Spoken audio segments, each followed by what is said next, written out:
Nathan, you're not Yeah. going to believe this. I discovered a tiny little civilization. What?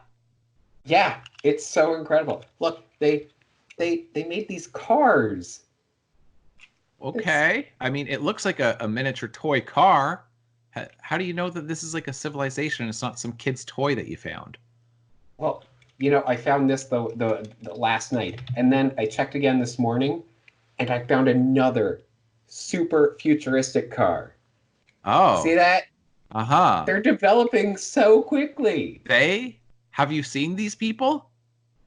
Well, no, but I mean they have cars. Are you feeling okay? Like, have you been eating that expired cheese whiz in the fridge again? Hey, what happened last year is none of the podcast's business. You haven't thrown that out, have you? Quiet. Hello and welcome to Twilight Zone Tuesdays presented by Ignore the Bell. My name is Nathan. And I'm Tyler. Now, if you did not guess from that, then we are talking about The Little People, which is Season 3, Episode 28 from the original Twilight Zone series. This episode first aired on March 30th, 1962. So this is a series in which I have chosen 13 of some of my favorite Twilight Zone episodes. They're not my absolute favorites necessarily, just 13 ones that I really, really like. And we're watching them and talking about them together. And we're talking for at least 13 minutes. So we do have a sponsor for today's podcast. Yeah. So our sponsor for today's episode is Little Trees, also known as broccoli. Very, very nutritious for us, but for the little members of my civilization that I discovered. It's a forest. Yeah, it's a forest. Yeah, so get yours today and see the forest for the broccoli. There you go. Yeah. Why be like a regular person, eating broccoli when you get to be some godlike figure who's eating a forest? Little trees. Yeah. Yeah. All right, that's a great sponsor. All right, folks. I hope you enjoy. There is a fifth discussion beyond that which is known to man. It is a discussion as vast as space and as timeless as infinity. It is the middle ground between anger and joy, between silence and outrage, and it lies between the pit of Nathan's fears and the summit of Tyler's knowledge. This is a discussion of intellectual properties. It is a podcast which we call Ignore the Bell. All right, we're talking about The Little People, Season 3, Episode 28 of The Twilight Zone. So before we get into talking about the episode, because I do want to talk about the episode, but I was so sure when I was thinking back on this episode, I'm going, but this is based off of a short story. This has got to be, I know that I've read this story before. But I looked it up, and because I was so surprised, because I've got it just over here on my shelf, but I've got the Twilight Zone, the original stories, a book, and I've been doing these separate booktube videos about original short stories that were then adapted into Twilight Zone episodes. Mm-hmm. And so then I was going, why isn't this one in that book? Because I know that I've read the short story before.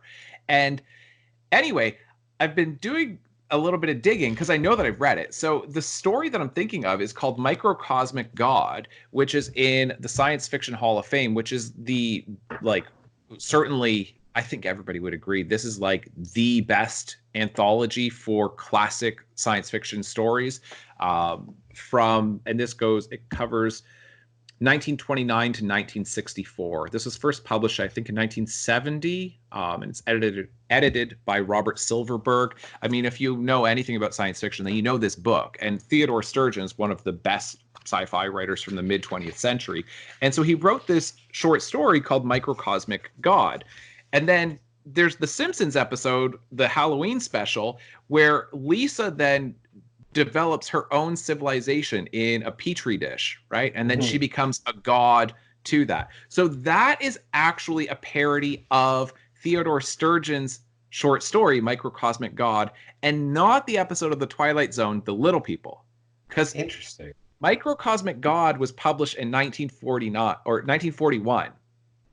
And I don't know how Serling and the Twilight Zone didn't get sued for ripping off the idea. And I mean, it is different. It is different. And legitimately, like, you can, like, within sci-fi, it happens all the time that you're playing around with the same kind of concept. But I think it's worth taking just a little bit of time. And because it is a fairly long short story, like, it's kind of a mid-level short story, let me just read the plot summary so you can see. So this is from Microcosmic God. It says, a highly secretive and reclusive biochemist named Kidder produces inventions that transform human life, spanning every aspect of science and engineering. Kidder is a brilliant scientist, but can only take others' ideas and turn them into usable products. He cannot innovate. Consequently, he gets impatient with the slow progress of innovation by humans and develops a synthetic life form, which he calls neoterics. These creatures live at a greatly accelerated rate and therefore have a very short lifespan and produce many generations over a short period of time. Kidder asserts his authority over the neoterics by killing off half the population of neoterics whenever they disobey his orders. Kidder communicates with the colony via teletype, and this device is considered divine by the neoterics. Kidder's banker, Conant, who has grown immensely rich on the inventions passed on by Kidder, takes over the island on which Kidder has built his laboratory, hoping to use a neoteric design for a new source of power to take over the world.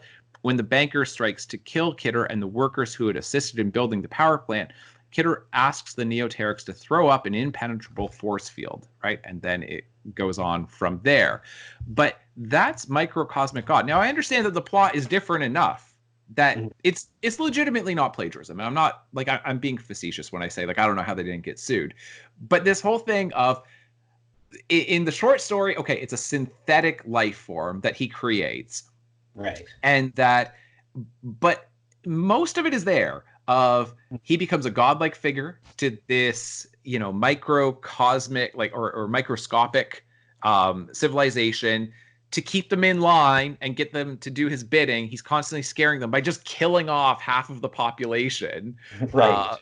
And then you got this other person who's kind of like horning in on it and is interfering, in him being the godlike figure and all of that. And then, I mean, didn't you think when you were watching this, that weren't you thinking of the Simpsons episode?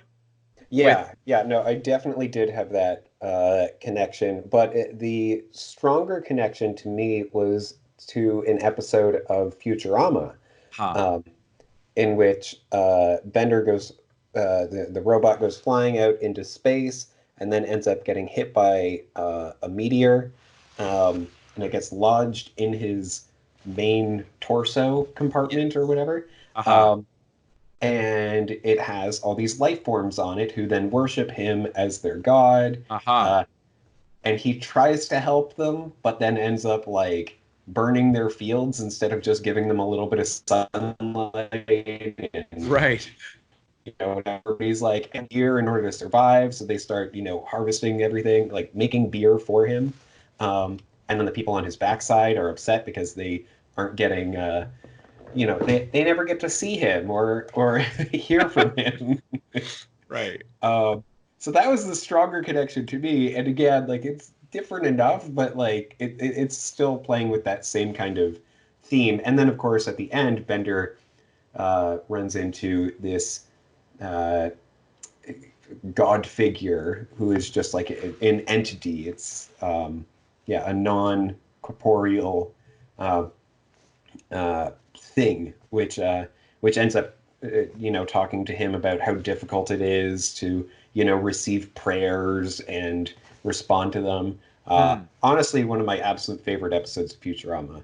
But yeah, so I had both of those connections, and there's so much that can be done with this idea. And I mean, even in the episode itself, then, you know, it talks about Gulliver's travels. Yes. Yeah. There's so many takes on this idea of, you know, discovering a culture, a tiny microscopic, community, and it's fun to see all these different takes on it, and how the large person is always, becomes this god figure. Yes, exactly. And that's really like the I think what's tying them together, because Mhm. it can be a fairly trivial thing to say, okay, it's like the Incredible Shrinking Man, right? Of like, or Ant-Man or whatever else. It's like, oh, Yeah. isn't this interesting? If you're this size, then this is what you experience, right? That this whole idea of size is relative, and the way we experience the world is relative based off of our size, which we take for granted. So if we encountered a group of people who are much, much smaller, they'd have a whole other experience compared to people who are much, much bigger than us. They'd be having a whole other experience. But like I say, so like that is like, it's an interesting idea, but it seems fairly trivial connecting them. Like it's not that significant, but the significant thing is that these tiny little people end up worshiping these other people as a godlike figure. And that becomes such an interesting concept. Absolutely. Yeah. Like this worshiping this person as a god, as a type of deity, when we know that they're definitely not. Right. Yes. Yeah. And so it has interesting implications in terms of religion and Yeah. faith and all kinds of stuff that comes out of this. And would a sane person ever want to play the role of God to a group of people? Yeah, and it is. I think that's probably why I have like stronger connections to Futurama, and I don't know if the Futurama episode was, inspired by this episode in any way, but yeah, with Bender, really, he's always talking about how he's so superior to everybody else, Right. and then getting this opportunity to be the actual superior being. Right. And like the end of that episode when he returns to Earth, then he says, "Guys, you'll never believe it. First I was God, then I met God." Right.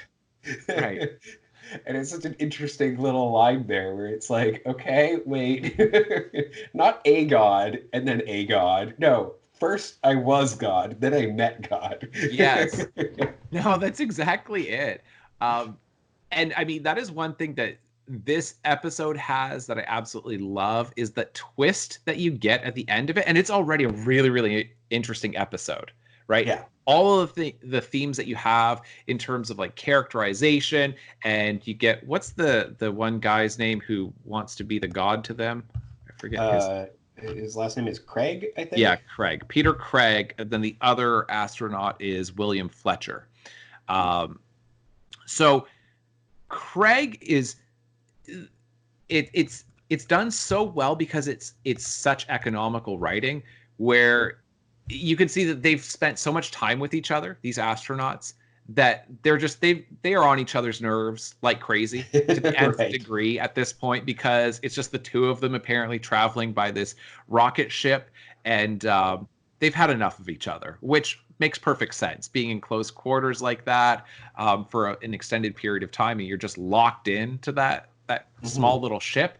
But the idea that he's a complete sociopath.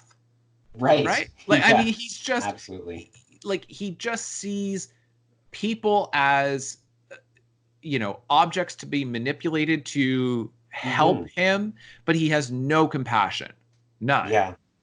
He just doesn't care about them at all. And I think that to me is the really interesting part of it, of he legitimately wants to be worshipped. Like, right. Yeah. That is, there's a lot of craziness in the world. There's a lot of crazy people, but that desire to be worshipped by a group of people, to have them worship you as some kind of deity, is so cuckoo bananas crazy. Who on earth would possibly want to be worshipped like that? That is so weird. Yeah, no, absolutely. I mean, it is staggering to see someone who is that that far gone, where it's just like, he doesn't do anything for the people. Even Nothing. Bender, Yes. In Futurama, who is incredibly selfish and self-serving, he tries to be nice to the little creatures that are living on him. This guy, nah, he's just No. like, yeah, I drink their water, I scare them into telling me things and building a statue of me. And, oh, sorry, I damaged the statue. You guys should build another one or else I'm going to kill half of you. Like, what? I ate one of their forests. I have to keep killing off a group of them to scare them into obedience. And it's like, but it's not even about the size of them. It's not because he's bigger than them that he does this, because he talks about the idea of if he had it his way on Earth, he would have everybody just doing whatever he wants, all of Yankee Stadium. Like, he would want tens of thousands of people just being his minions and doing his bidding. And I'm sure that he would have no qualms about killing regular-sized people. It's just like, this dude is nuts. And like the fact that the other astronaut, what is his name? Fletcher? I just said Fletcher. Yes, the fact that Fletcher, and by the way, like, we saw him in a different Twilight Zone episode. The Monsters Are Due on Maple Street. Claude Atkins. He's or Akins. Sorry, Claude Akins. Do you remember that one? He's one. I remember that episode. I don't remember. Yeah, he's one of the neighbors in The Monsters Are Due on Maple Street. But in any case. The fact that he wants Craig to get back on the ship with him in any way seems nuts to me. I'm just like, if this guy, like, I probably wouldn't even tell him that I'm leaving. Like, this dude is just a complete psycho. And so it's just such a crazy thing of like, no, you got to leave them alone. Like, and I guess he's doing it to protect the little people. It's a sense of compassion, and he even mentions like you're gonna die of loneliness. Yes, he is trying to help Craig. And I think that contrasts very well with Craig, where Craig is just like, look at me, like I'm completely selfish and arrogant and whatever, like I want everybody to see the best of me, and I'm not going to be compassionate at all to these little people. And then we have Fletcher being like, hey, maybe let's treat them better. Maybe I can help you, to leave this place. And he just doesn't want to go for it. No. It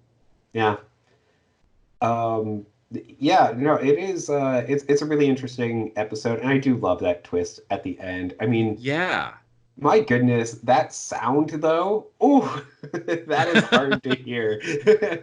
Of the ship coming, like the second ship coming, and it's just like this high-pitched ringing, and I'm just like, turning down the volume. Yeah, no, they did a good job with the sound design on this, and even having it like all echoey with the giant astronauts who arrive to make to give some sense of their size in relation to what we're accustomed to hearing.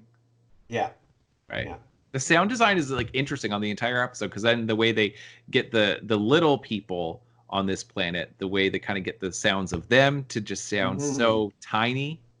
No, absolutely. But it's it's a fun episode. It's such a great concept, and of course, we've talked before about how Rod Serling was a concept machine. Like, just I also really love the fact that this episode, there are some episodes of the Twilight Zone, like ones that I've seen, where it's all about traveling to space, and like that's an achievement in and of itself, right? Where it's like, woo, yeah, we discovered a new planet. Look at this, like that's an entire episode. And then this one is just like, now we're in the space age, they're just going around discovering different planets, like not even really discovering, because it's like they are, but they aren't, it's like, oh yeah, I found a place to land, and this is a good place. So I like how it just like skips right over that and gets to the meat of the story here.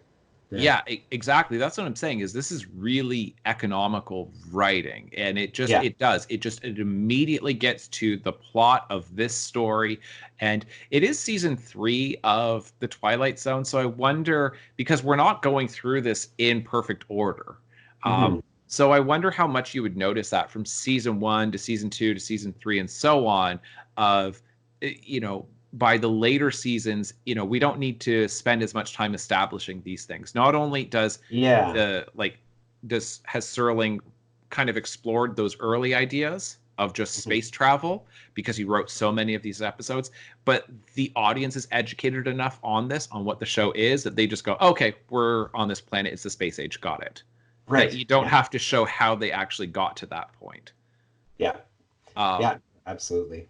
But then the one thing that this episode is doing, like I say, everything's so interesting. And I think even if you didn't have the twist at the end, this would still be a great episode.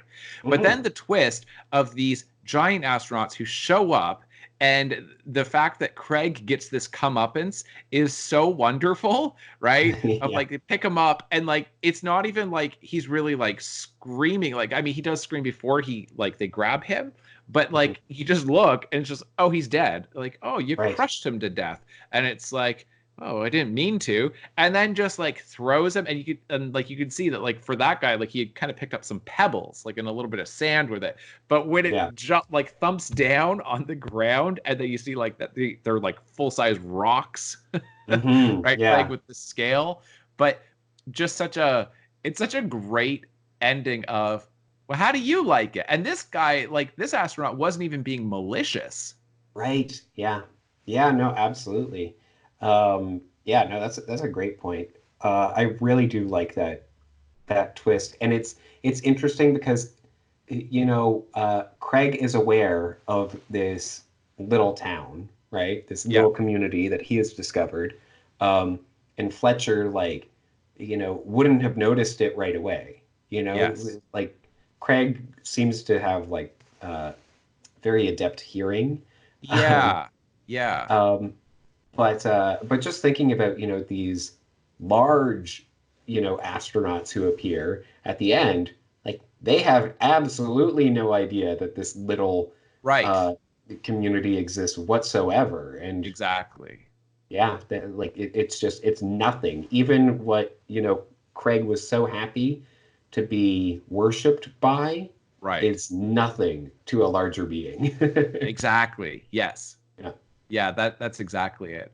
The other thing that I wanted to say, I think it is just so fun, is at the end of the episode that you see the little people that they have attached all of their ropes to the statue, like they're toppling the statue of a dictator, and then they topple it on top of him. But because those images, when you see the images of oppressed people who are then freed from through a revolution or a war or whatever, and then the statues of the dictators that are in different town squares, and them attaching ropes and pulling them down, they're just these triumphant moments of a people freed, and it just looks so fun in this episode because you're like, why are they doing this? Do they really believe that he's a god? Or and I like what Fletcher says, you didn't teach them about God, you're Satan, you're the devil to them, you're a god, but you're not a good god. And it shows that because he doesn't do anything good for them. And it's just it's interesting because I think there's so much of the Twilight Zone that even when it's not directly dealing with the Cold War, it still seems to be dealing with the Cold War. Because this is very much like a statue of Stalin. Right. Yeah. And it's just I have all these people under my foot, and it's oh. Exactly. All these people under my foot, and they'll do whatever I want them to do. And it's well, give them a chance. They're going to topple your statue. Yep. But that's all I really wanted to say with this episode. I really like it. It's just I was so struck by that of going, wait a minute, but this has got to be based off of that short story. It's different enough. And I know that short story is incredibly influential, that the whole idea of the pocket universe comes it's an early example of this, of depending on what size you're looking at and scale, you're going to have different experiences, and there could be entire civilizations that we're unaware of because they're so microscopic. And likewise, we could be so small in relation to other things. Like Earth may only be like a tiny, like what we think of the universe might be just a tiny little part of how big it really is, and that whole idea. But somebody who's observing this small little civilization and then acting as the godlike figure, it's I still think, even with everything that has been done with it, there's still a lot of road to go in exploring that concept.